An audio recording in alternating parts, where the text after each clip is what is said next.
Hello everyone. Today we wander deep into the kind of forest your GPS refuses to acknowledge, where the trees creak like grandfathers with bad knees and the wind carries secrets too heavy for grown-ups. You've been sent here, and not because of some heroic quest.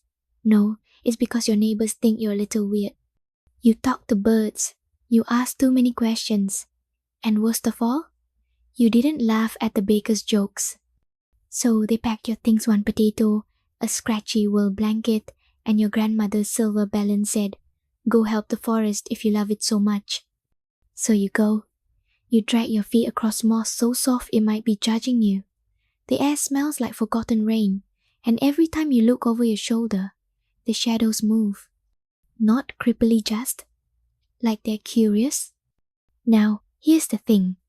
Historians still debate whether this darkwood forest was a real place or a metaphor for the anxieties of early 17th century Eastern European peasants. But if the goosebumps on your neck mean anything, it's very real to you. Your first night is a masterpiece of awkward camping. You try to make a fire with wet twigs and ancient pride. A fox watches from the underbrush like it's waiting for your tragic Yelp review. You fall asleep, hugging your blanket like it owes you money. And then, at exactly 3:12 a.m., it happens. A whisper.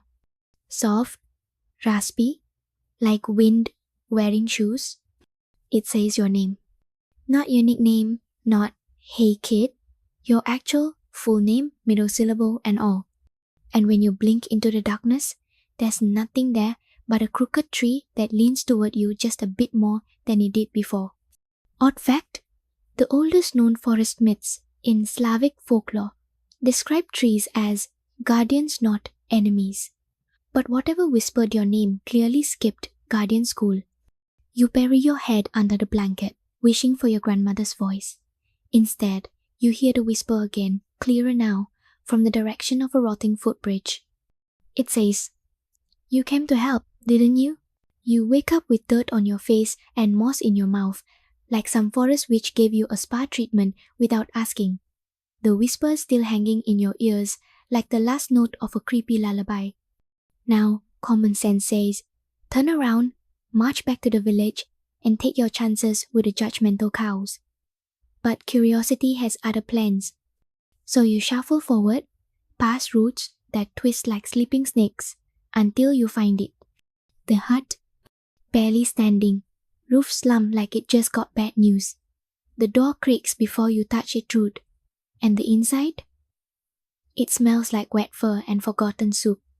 Dust dances in sunbeams like it's auditioning for ballet. You step in and the floor groans louder than your stomach. That's when you hear it. Breathing. Slow. Deep. Rhythmic. Coming from beneath the floorboards. You freeze. You consider running. You consider crying. You mostly consider why you ever trusted a whisper in the woods. But then you hear it again.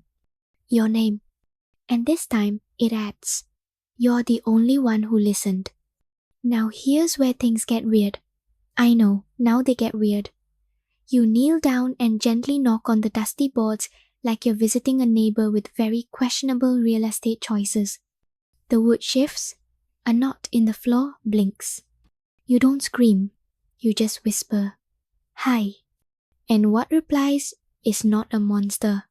Not really. Two eyes, glowing like tired lanterns. A voice like gravel and sorrow. It says, "They trapped me here. They fed me their fears." Historians still debate what exactly this forest monster was. Some argue it was a memory eater. Others call it a misunderstood forest spirit. What's undeniable is this. It knows everything the villagers have ever tried to forget. Like how the plague that blessed the village came the morning after they sealed up this creature, or how the mayor's family has always mysteriously avoided illness. You sit there, heart thumping like a broken drum, as the creaturelets call it Moss tells you stories. Stories only someone locked underground could know. And then he asks, "Will you help me see the sky again?" Now here's an odd fact. The phrase, "see the sky again," was used in several suppressed 18th century journals as code for political or spiritual freedom. Pretty heavy stuff for a pile of moss and sorrow. You nod. Not because you're brave, because someone, finally, is telling the truth. You spend the next 3 days like a squirrel with anxiety, digging, listening, watching. Every night, Moss whispers stories through the cracks about the old village deals, the ones made when famine turned friends into finger pointers. You learn that the monster was never evil. It was a creature of memory called a Nemirak, in some Texas spirit, set to thrive on unresolved truth. The villagers summoned it during a plague in 1665. Not to save them, to blame it. Yup, they built a scapegoat out of myth and moss, locked it under floorboards, then invented the tale of a vanquished beast to make themselves feel better. Historians still argue over whether this was symbolic of the real London Plague Year or a folktale smuggled out of the Balkans. But the patterns match: fear, blame, forget, repeat. Anyway, here's where things escalate like a poorly supervised chemistry set. A fever breaks out again in your village. Same symptoms, same panic, same mayor, still wearing suspiciously fancy shoes. The people demand cleansing rituals, the kind that involve torches and way too many shouting men. And when they hear a girl has been seen near the cursed forest, yeah, that's you. They come in the night, but you've already pulled half the floor off the hut. You've seen Moss, now really seen him. More root than muscle, with a spine like a twisted vine and eyes that don't blink so much as glow in disappointment. He's terrifying in the way a thunderstorm is terrifying powerful, but only dangerous if ignored. So you stand between him and the mob with your arms out and your voice shaking like a squirrel on espresso. They lied to you, you shout. The sickness isn't from the monster, it's from your silence. Naturally, the villagers don't like being called out. But the plague is spreading. People are scared. And fear? Fear listens. Especially when Moss rises behind you like a tree unbending after centuries. He doesn't roar, doesn't fight, just speaks. And the forest listens. The wind dies, the torches flicker, and one by one, the villagers lower their weapons. Odd fact, in some indigenous traditions, it's believed that forests remember, trauma-san, that healing them requires confession, not destruction. So you ask the mayor to speak. He refuses. You repeat yourself. Moss steps closer. The mayor talks. And wow, he talks. Turns out his great-grandfather orchestrated the whole monster-blaming hoax to distract from stolen grain shipments. Honestly, classic mayor move. You tell the crowd the truth will only fester if buried. And then you do what no one expects. You invite them to help you free the monster. One plank at a time. It takes hours. But when Moss steps into the moonlight for the first time in centuries, something softens in the forest. The leaves rustle not with warning, but with relief. And the villagers? They just watch, not with fear, but with shame. And maybe hope.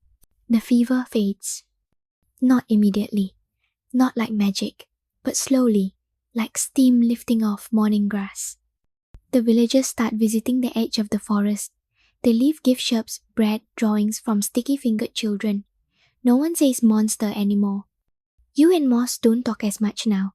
He's different under the open sky. Quieter, still, but not sad. Sometimes you see him beside the lake, watching the reapers like they're writing letters only he can read. Whispers don't come from the trees anymore. Or maybe they do, but they sound like songs now. Remember that moment you first heard your name in the dark? It never leaves you. But instead of fear, it brings something softer, a reminder of how listening can feel like bravery, of how monsters are just stories that haven't been asked their side, of how truth doesn't hide in fire, it hides in silence. Odd fact. In some early Buddhist writings, silence was considered not the absence of sound, but the presence of understanding. And historians? They're still arguing whether Moss ever existed. Was he real? Was he metaphor? A hallucination born from trauma and guilt? You never answer them. Because the truth isn't always a headline. Sometimes it's just what happens next. And you? You plant a garden beside the heart. You call it the listening place. People come. And when they do, you smile and say, "Now, tell me what they didn't let you say."